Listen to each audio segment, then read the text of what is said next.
Yo, what is up folks? MTG here with a new Explorer metagame challenge because Tarkir is out.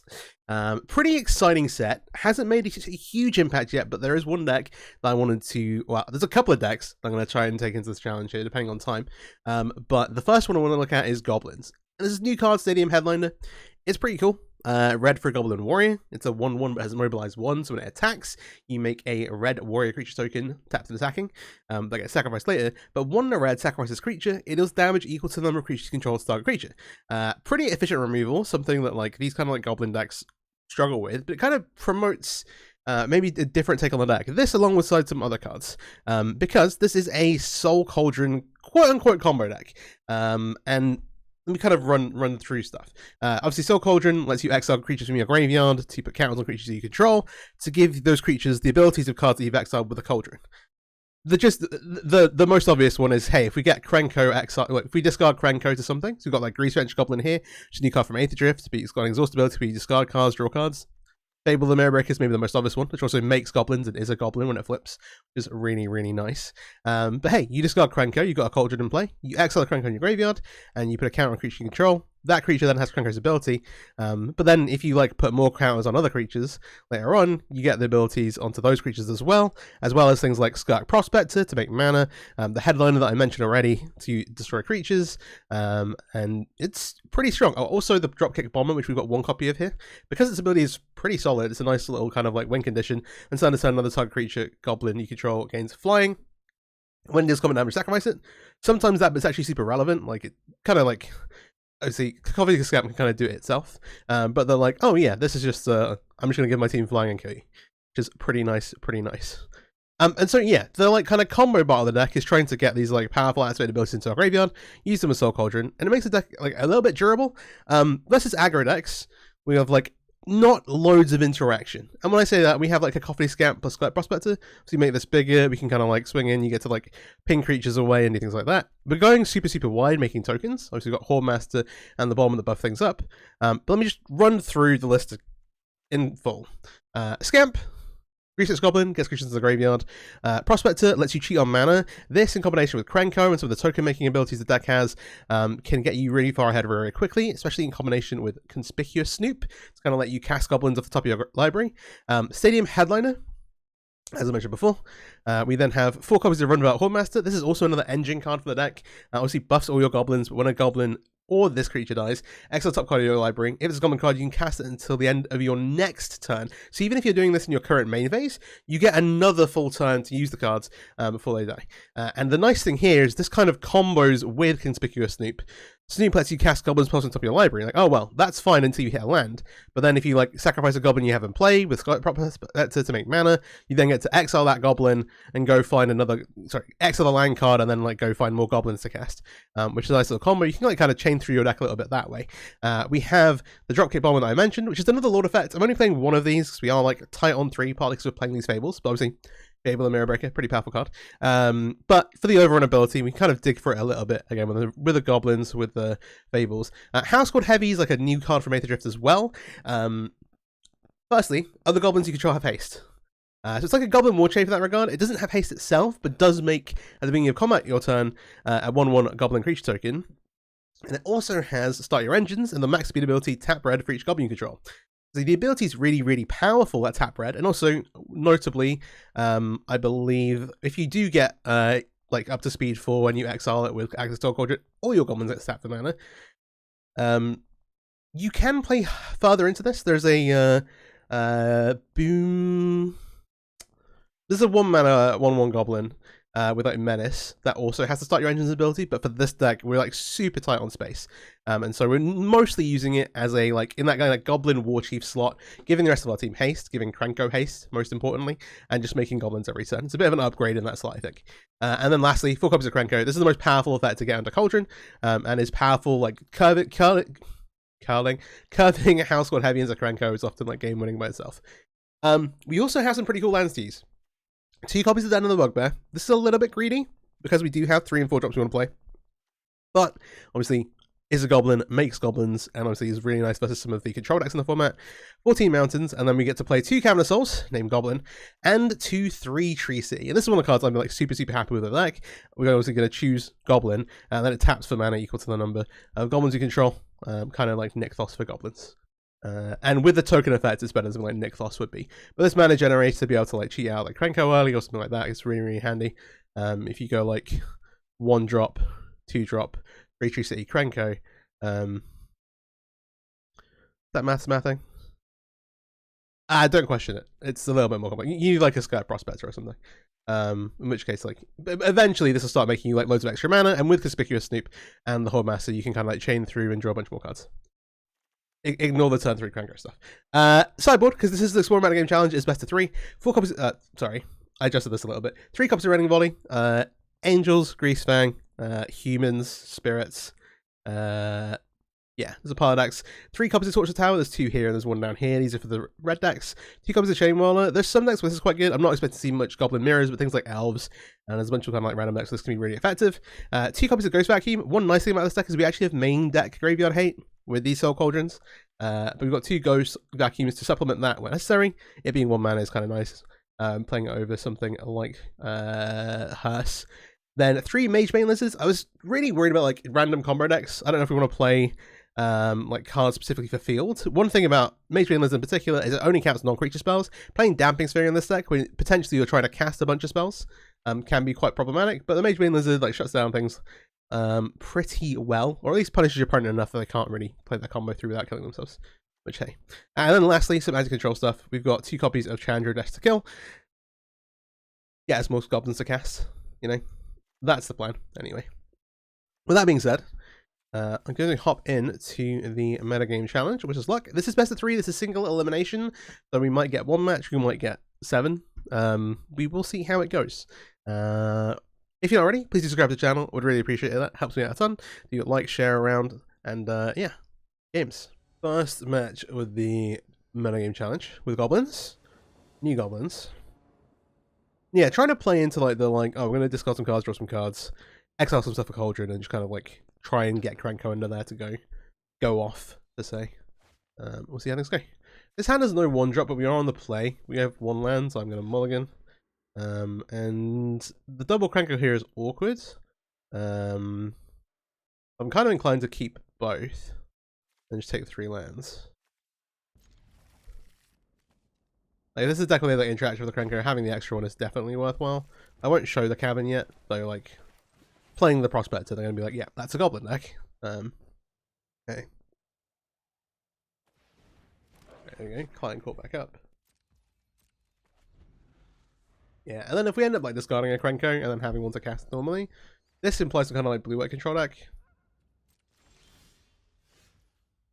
Okay, we drew the 3rd Krenko.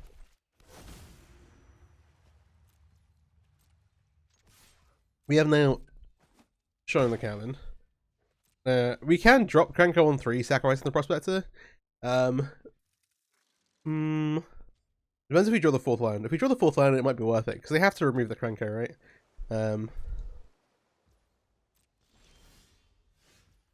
If we do Fable. Okay, I'm going to attack. The Fable makes this play still viable, I think. They need to use removal on the Krenko. And this is definitely like the highest like value thing we can do. In terms of putting like the most pressure on. Like, hey, here's an uncountable Krenko. You have to deal with this. And then if they spend the turn doing with this, we either like draw a line for the Krenko or we get to make Fable. Ooh. Yeah, I did see on it there, didn't I?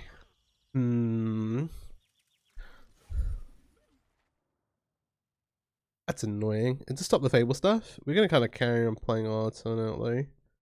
What should I think? Okay.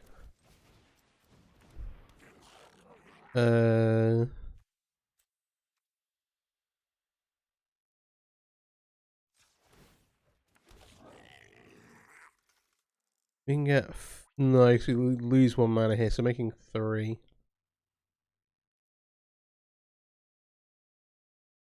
I mean, this is still fine, I think. We still want to play this.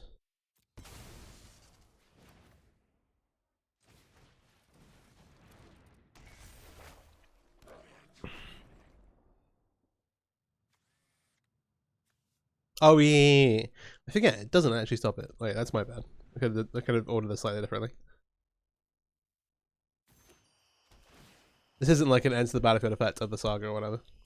Okay, double field is bad for us. They've got access to tons of mana now. This might be a tricky one, I'll be honest. Okay. I am the Emperor of Kamigawa, and I will protect my people. Yeah, at least don't gain life here. We can sack this. It does, I guess, mean we also have a Krenko in our graveyard. But in this situation, I'm more likely to try and keep the ones we have in hand.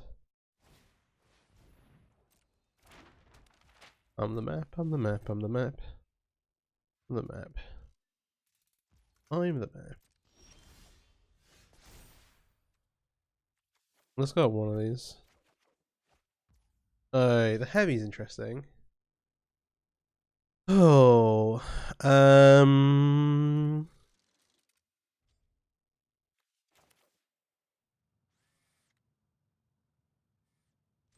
yeah. You know, like try and play around rats and things. It's going to be a bit awkward.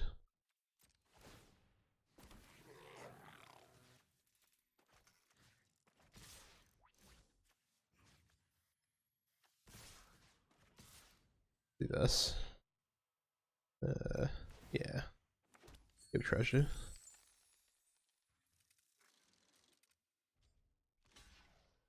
Yeah, this way we keep our creatures alive. And then like, do we play? So if we play this out, we're gonna flip this. We can then copy the heavy, or we could do something. I want to try and get one more turn. Do we get one more turn anyway? Because this is only making 5. Can we find lethal? It's gonna have haste anyway. We can not play it because we have the treasure. With the house squad heavy out, if this lives, we get to play this with haste anyway. This makes no difference at all, really.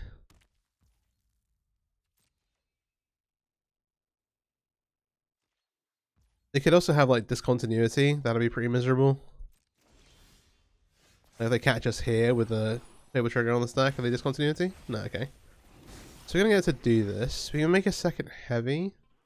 Is that better than making? I have to be kind of careful with this. I want to use this for red. And then I want to use this for red. Make sure we use magic red colors. Oh, okay.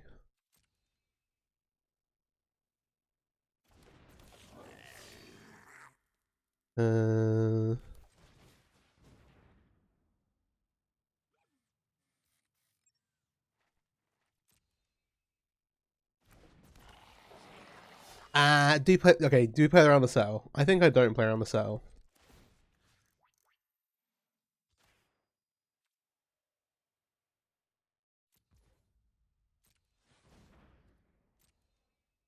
What we got? Okay.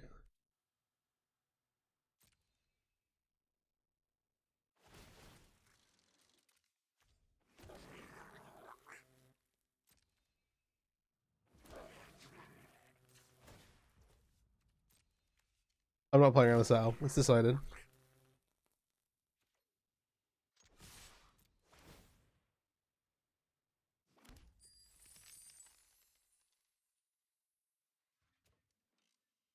Discontinuity would be fine. What do we got? What do we got? Oh, we got settled. So we'll take some lands. Do this.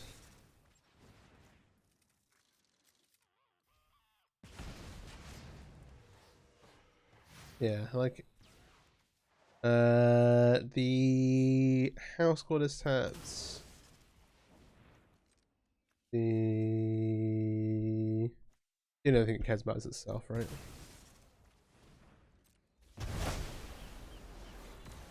I'll search. Alright. I was like, hey, they could have it.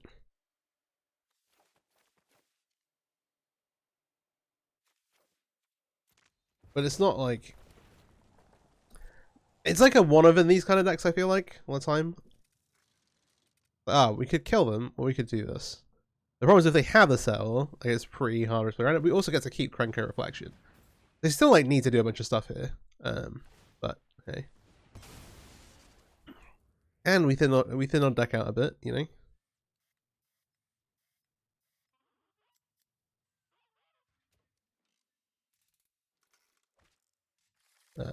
But maybe you could think it's also just lazy on my part. And maybe that's right. Maybe that's the accurate take. Okay, so they have some other kind of sweeper, it looks like. Yeah, they have Burning Tea. Either way, they're going to have to answer what we had left over. The 3 CC is the worst draw in the deck.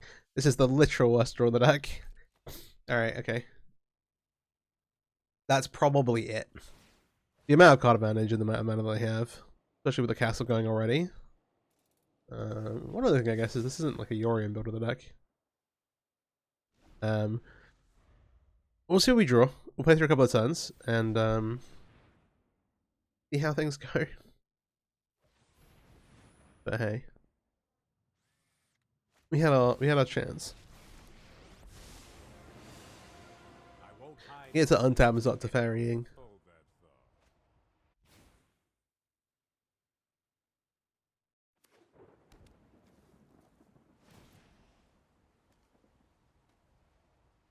I was like, if they're gonna main phase Wandering Emperor, or we have the Prospector, I feel like they've not got the Wrath. Okay, and this isn't a terrible draw.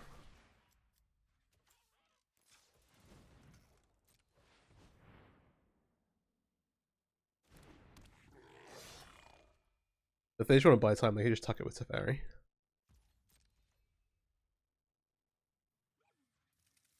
What else have they got? They can start making tokens with Ardenvale as well. And even more tokens. We must protect the people. No, okay, they still want cardboard first.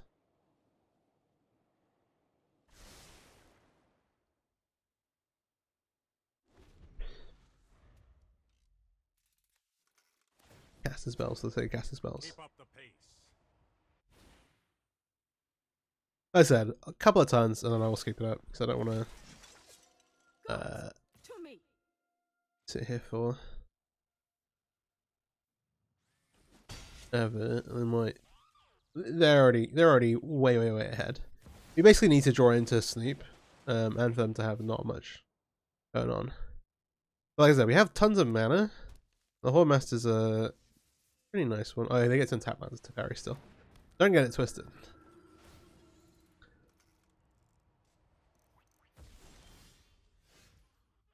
That's a good draw.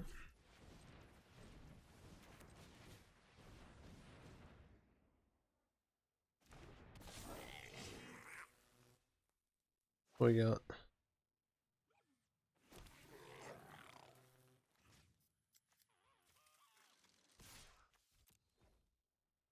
I'll send it this way. Let's say this should just block with a Prospector. Fine. Is there on speed 2? Like 1 more turn? We do better than that. A little bit. The Castle Field. I was really hoping like go like copy Ardenvale and actually take the game over. But hey.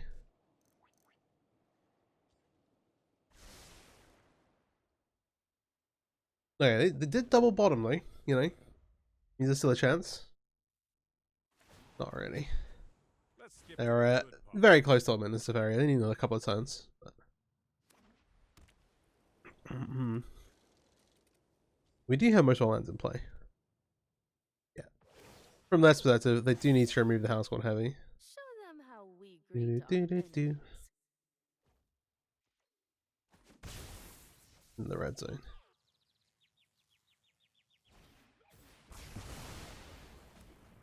Alright, what do we flip off the Hordemaster?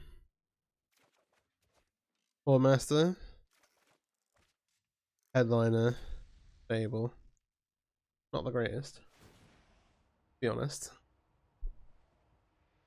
Alright, let's see what we draw here. Why?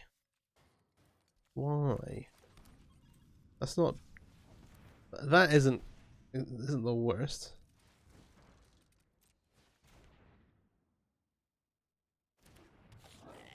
If we're chaining Horde Masters, it's like, okay, fine.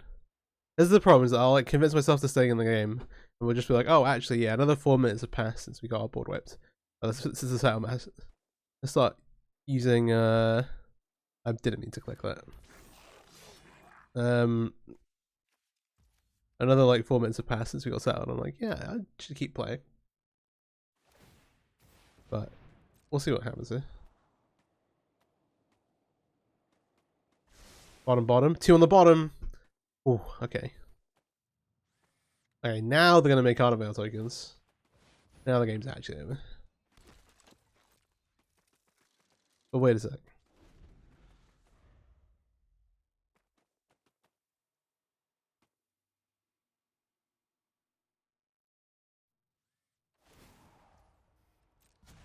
Okay.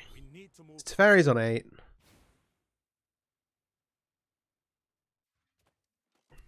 This is going to be a single Elim 1-0 loss. But we've still managed to have like a 40-minute video because I've just sat here in the one match. Or 50 minutes to say. No, okay.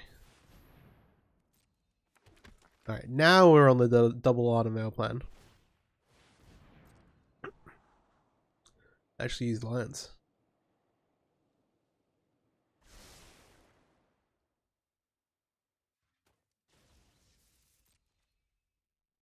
What we got?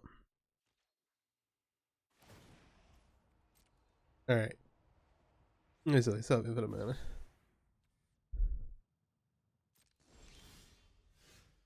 Oh, they have the discontinuity. No.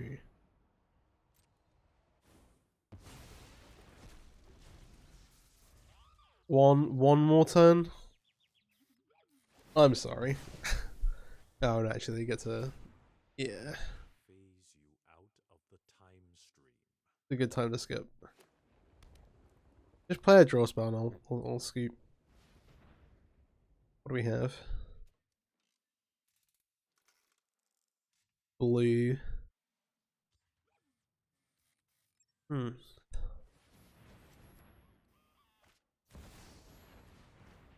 This'll do. Alright, okay. We've already been in here like 5 minutes too long. Okay, so versus, and this is tricky. We want the Chandras, I want the Magebane Lizards. None of these cards are very relevant. The Chainwalker is actually not terrible versus specifically Wandering Emperor, but like we don't have loads of things we want to cut. These scamps are pretty bad here. They don't really do anything. The other 1-drops are generally kind of good. The headliners aren't like fantastic, but multiple creatures over 1 body, and hey, we need some number of 1-drops left in the deck. And then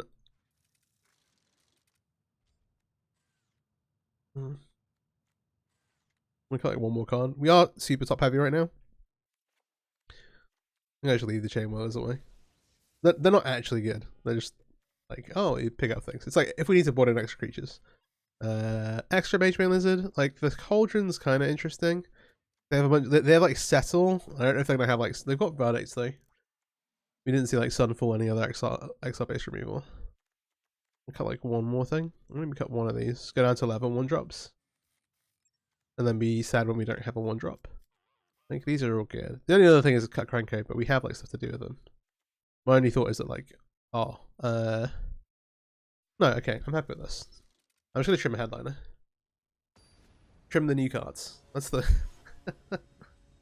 classic. Yeah, sorry, I forgot about that. I forgot there was a 3rd Blizzard. We'll play. Not bad. We'll keep this. I'll lead with a headliner. These represent effectively the same amount of damage. The Grease-Edged Goblins better later in the game with the exhaustibility. They've shocked here.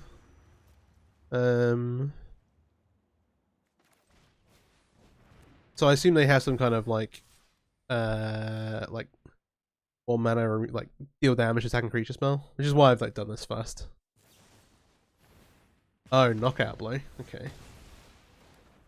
fair. It's kind of interesting sequencing. Like, it'd been kind of nice to play these out this turn, but also like resources and stuff. Into Slam Fable here is also quite nice. They don't have blue-white for no more wise, so this is maybe opportunity. This is also like, hey, if they've got like, if they just like stocked up on knockout blows, okay. I think it's still fun to attack here, and it means we could definitely have space to cast the Fable. Then let's see what they've got. So far, it looks like they've got a no field hand, or potential. I don't think you would think to board out the prospectors. I'll be honest.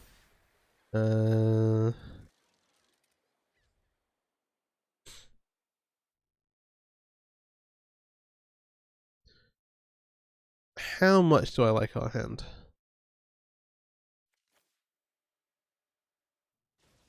The prospect is so good later.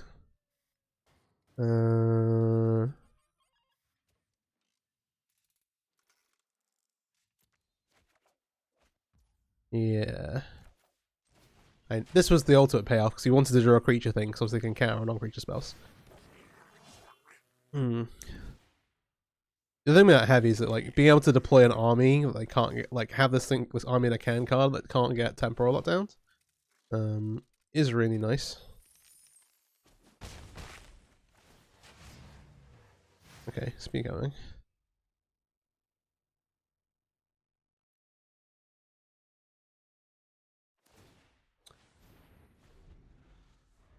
Cross-check the name of the other Goblin speed card. They have some in the box behind me. Burn out Bastronaut is the...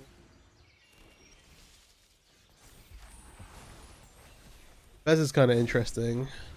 The Fable having haste from this and then being able to copy it is kind of cool. But we don't want to overextend. Whether that means playing the extra Fable or I want to play this so we still have the mana to copy though. Yeah, I'm kind of down for this.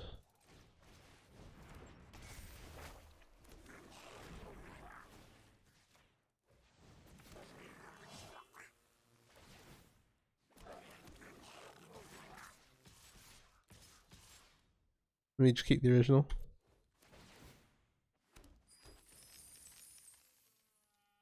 I don't want to cast Chandra this turn because it forces into like a weird block with a Halgon heavy.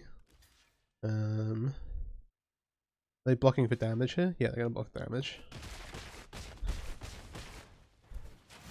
I'm gonna hold on to resources. Just hang on to these. So you have to expect some kind of wrath or something to come through. Yeah, there we go. Seem Verdict, but then we get to like move into Chandra. Get like manlands to activate and stuff. Alright. The training resource isn't like fantastic. They also it's like Bezaket stuff. It's such a good card in general. Bastronaut, I don't really want to even discard the Prospector here. I think we should discard this at this point because it's like low impact trending towards. Okay, that's like the best possible. I played this before, Chandra. Okay.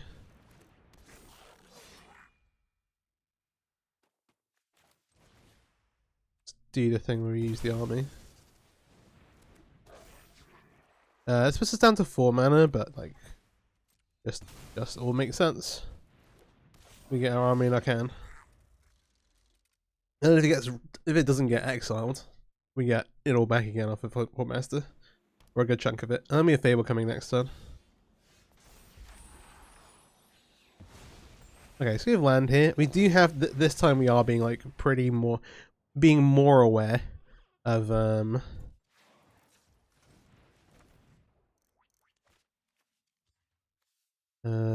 let's be mana efficient. I want to be like able to play around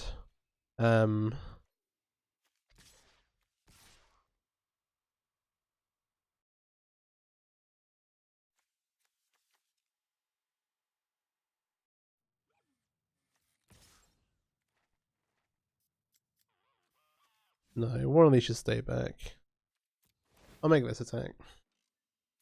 You can get more involved next turn. So this is the problem with Settle, is that it's just like such like a, I'll use a different word. Such annoying. I was gonna say triggering, but like it's such an annoying card to play against. Like, oh, normally I'm like, oh, I'm just working. Is it worth playing around? Can we afford to play around it? The answer is normally no. And when you can afford to play around it, you're normally like way ahead. But then here we're like, oh well, if we get an extra like maybe 6 damage here, but then with vulnerable, like these are open to Wandering Emperor as well. You have to think about. It's like they can have Wandering Emperor, they can have Deluge, and then we're like, oh, this maybe puts us in a bind if they find like a Farewell or something like that. Like, oh, that actually just deals with everything. We have the Challenger and the other Horde Master back at least. But we know our next card to land, and hey, awkward. Yeah, there's a few different ways you can configure this Goblins deck. If you want to play more into Dropkick Bomber, there's a bunch of Goblins that, apart from... we have Verdict here. Okay. We have a bunch of triggers. Unfortunately, this is having our opponent... we only get like 1 turn cycle to use these. Okay, we got a new Snoop, that's important. Okay, they hit a Cauldron. That's the first time they've seen a Cauldron, which is kind of interesting. That's annoying. Let's play a Snoop first, because they gives us most info. We know we have land on top, so we're just going to cast the rest of these. Look, hey, okay. This is kind of the difference, I think. Talking about like when they have the field and when they don't. Because if we have to do this and so much more, if we have to like do this and then also flashback the Deluge, we'd be just so much further behind. But speaking of behind, here's a Teferi. It's a ruin our day. Right on schedule. See what we got. Let's skip to the good. Oh. Tricky.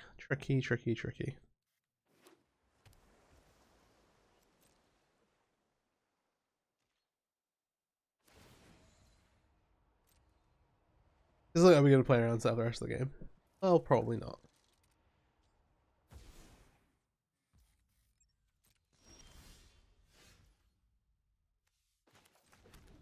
Again, this is a good draw.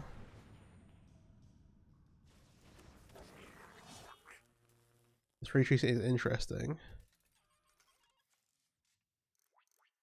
Oh, because this is actually online if we get to untap with it. Oh, I'm so stupid. Maybe. I actually don't know if this had the ability or not. I didn't actually read that. I think we're in play Goblin mode. My plan here is to play to kill rather than to try and Teferi. We have 2 prospectors, which is fine. It's basically deciding whether I want to attack with a Snoop or not. This is really it's not making a huge difference here, but it is like horrible to be exposed to Settle / Wandering Emperor. You've got to think they've got to have one of them. Sorry, this was off screen in like a weird way. Yeah. Oh, my train of thought somewhere.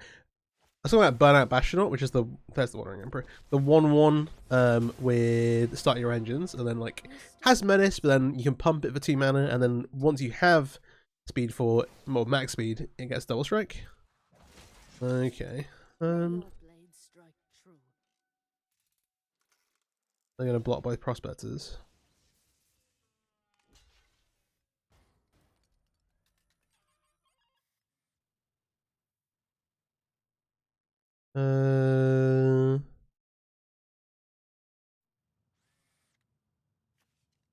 This is fine. I was trying to think about whether I want to use the headliner. Like, if this thing playing Planeswalkers, then this would be. But it cannot. You know what? I'm not done. See. I don't know how they made the fairies' voice lines as obnoxious as possible. Okay, so this is like a main phase flashback on the deluge. Find a couple of cards. They don't have the field, but they can untap a couple of lands here. Means they're gonna be, at the minute it looks like, pretty shields down, unless they find like an untapped land as well. They have untapped land. Untapped 2 lands settle me. I'm gonna be very, very sad. But we'll see what goes on. Also a Den of the Bugbear angle. Guards, to me. Okay. They did have untapped land. They did downtick Wandering Emperor, so I think the most likely thing here is that they have... I mean, no, they want blockers anyway. They have Wandering Emperor. Ooh,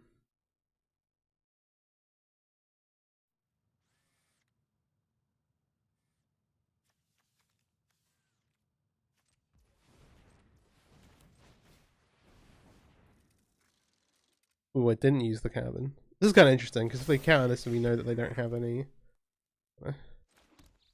They don't have one of the other things. So I think they do have Wandering Emperor. However, I don't really think...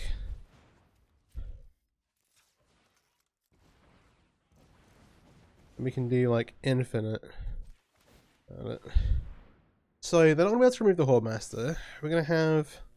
I'm going to make some attacks. I'm just trying to work out whether we want to attack with the House Squad Heavy. But I think in this situation we do... if they have the... If they have the settle... Alright.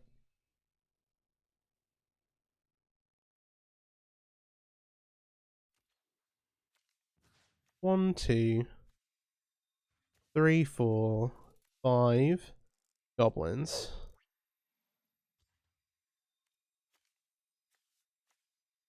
I think I'm doing this. So you can cast the Chandra on the back end of it.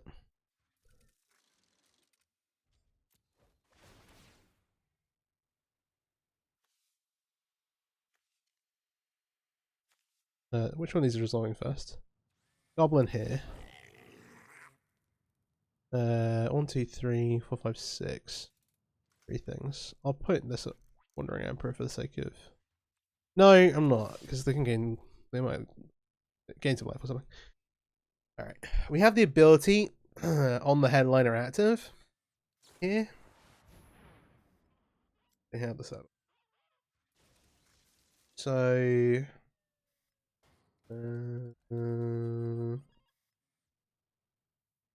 they have to keep all our creatures, so I actually still don't want to play as Chandra. Maybe it's super awkward, but it's only like most of the times you're boarding, they suddenly don't have creatures and stuff.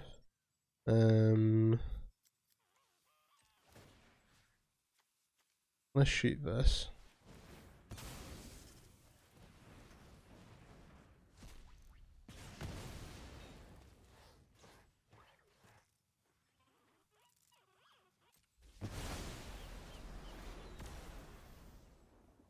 That's tough.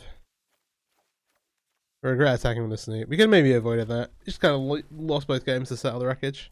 This is very sad. Because now once again they have like 2 planeswalkers in play. They've got all their lands. We're half an hour in here. Keep up the pace.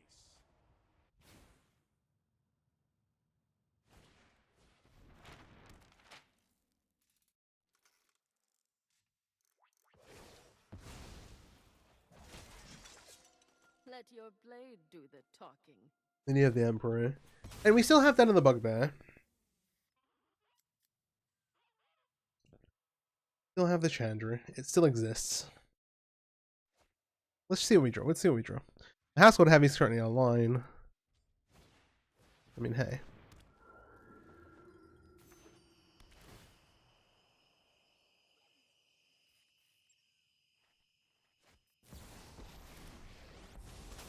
Alright, yeah. We actually kind of knew about this already. This is unfortunate. You are not much of a roadblock. Okay. What we got? What do we win? Cabin. I cast Chandra. Don't think a fancy dress means I didn't come here to fight. This is a fun idea.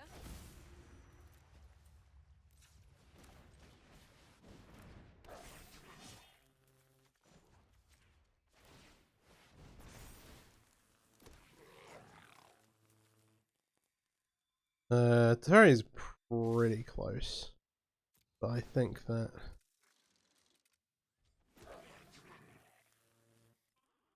trying to go for the juggler makes the most sense.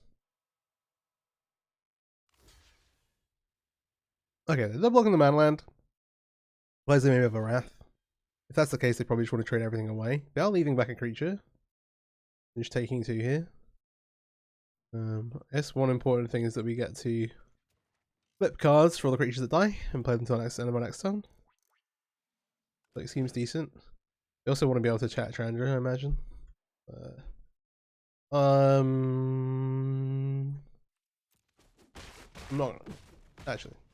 I'm not gonna kill the Protector.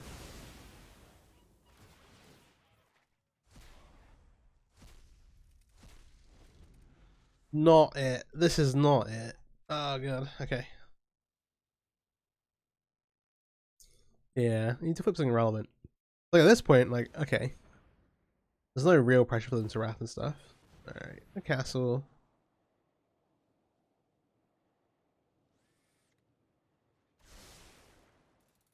I was like, if they're trading off the manland, then maybe they have a wrath, they want to clear it.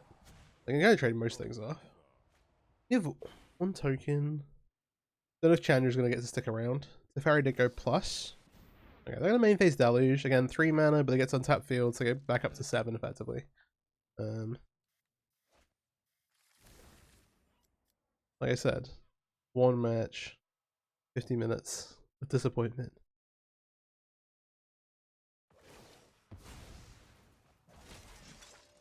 May your blade strike Stuff. I mean to like have a look at some of the Rakdos like Goblin builds. I've played actually historically. If I've played a bunch of different Goblin decks on the channel for Pioneer and Explorer. Some mono red, some red green, some black red. There's some cool stuff you can do in black red where you bring back like Goblin Chainwell with Death Touch and just like blow boards up. Give it Death Touch. It does more damage to everything. Pretty cool. Okay. I thought that was a discontinuity. It was not. They do have some weird priority thing going on, though. I feel like they do have a discontinuity going on. That's really powerful. So what?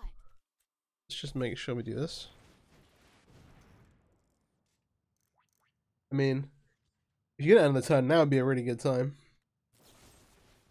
I never get lost. Flip a house called heavy. This is your time. This is your chance to do your dance. Okay, you flip the second Krenko. Are you for real? Are you for real?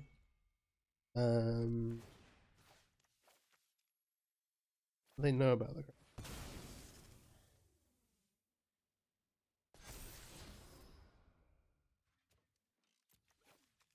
What do we actually have in our group? We had Legendary Ruler and Krenko. Them letting it just like stick around. No, they can exile it with Teferi. Teferi goes -8.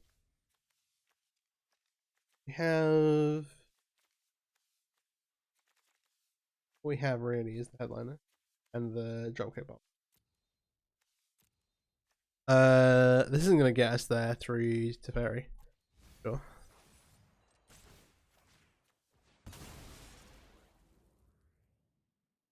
I was wondering what the priority hold was for. That's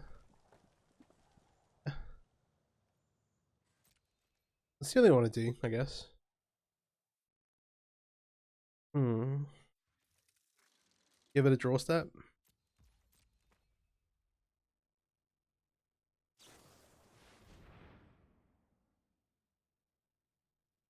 Alright, I was gonna say they don't have enough mana to flashback, but it's a new one. This time, I lack the explosiveness of like normal mono red. We are a little better than normal in some of these grinding matchups, but we just versus the field.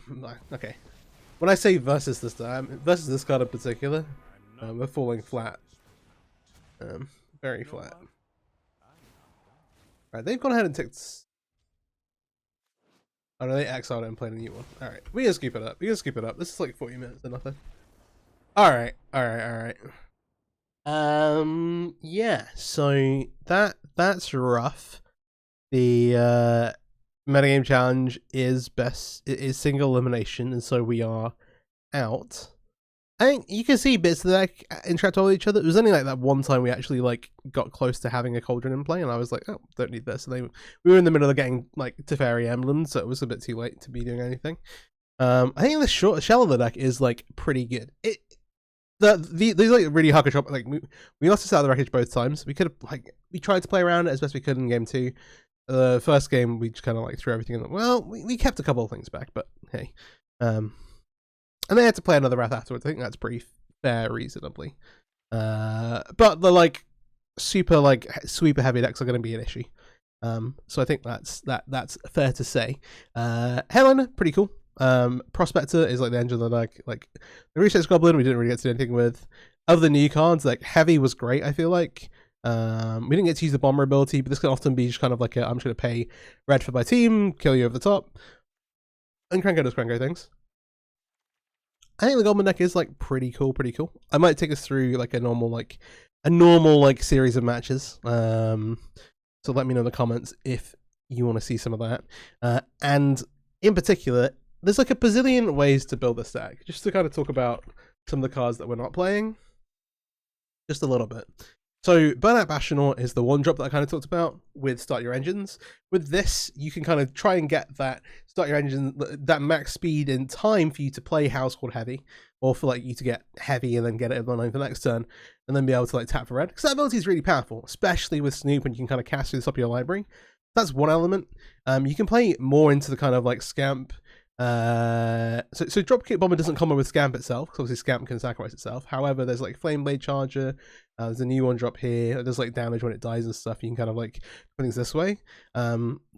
More bombers might also be correct anyway, but we're already so clunked at 3, and I'm trying to like play Fables to go alongside the Research Goblins to try and like turn on the like Agatha Soul Cauldron stuff. I really wish we got to see more of this. But yeah, video. Similarly, like Firebrand is like really useful versus some of the red decks in the format. You're just like, oh, you have a mouse. I have a Firebrand. There you go, you meet that.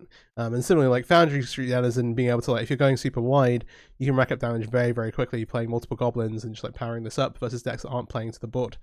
There were a couple of... Right, yeah, so... Other Goblins. Battlecry Goblin is like a bit of an army in the can, but the ability to give Goblins control plus 1/1 haste, really, really powerful. I'm not playing it here, partly to like have space for everything, and then partly because Household Heavy, giving that haste ability to everything is really important. One of the new Goblins that we got from Aether Drift was Dragonautics Engineer. Has the ability for red to like give other creatures you control haste on a turn, but in itself isn't doing very much outside of that. And again, we have like Heavy. It's realistically, you actually want to be going up the curve and going and casting 3-drops, like finding space for this. You can't really play Krenko and activate this at the same time all the time. Randomly, the like create a 4/4 dragon is like sometimes relevant versus the red decks where they're going like, oh, I was trying to slick shock you, like, no, I have a giant flying blocker now, which is pretty funny. And then like create maker is like an occasional sideboard card is like decent. The other actual cards, oh yeah. So Sear Slicer Goblin, I've been playing this as standard. It is great. It's really good to go wide with, but it's just like not impactful enough for what we're doing, and we're really trying to play into the Soul Cauldron kind of style build. And then threes. Always like Rabble Masters, like I was solid cyber card. We're only playing like 2 Chain Welders. And there's some matchups again, like Elves though, where like this is like incredible, but it's just not super popular. Like the human deck's also just not very popular on Arena. People just rather play red. And it occasionally gets value versus other decks in the format. War Boss. The Tarkir red deck, if you want to play Goblins that way, is very, very good with Reckless Bushwhacker, but it's less good in these kind of Goblin builds. I'm sure there's one more card. Is it just War Chief? And then War Chief is what I'm kind of like playing. Like this is the slot where House Squad Heavy kind of replaced it. It's giving everything haste. It doesn't have haste itself, but then getting the 1/1 is really nice. And the upside of the like, hey, later on I can tap for red for each Goblin control is really strong. But yeah, bit of an unfortunate run here. I don't have time to requeue, so I'm going to try and fire up a game with the Is It deck, like a new Is It aggro deck playing the new equipment, which is really, really cool. I want to get that in while the challenge is still up. But if you want to see some more of this, or some of like Rat Dust Goblins, or like a bit of a different take on the deck without the Cauldron, like we didn't even get to see the Cauldron stuff really, which is sad. That's kind of the point. But yeah, hope you enjoyed the video anyway. If you didn't, sorry. Please do like, subscribe, or let's share the video around to anybody you think might be interested. Any Goblins enjoyers, and yeah, have a great day. Peace soup.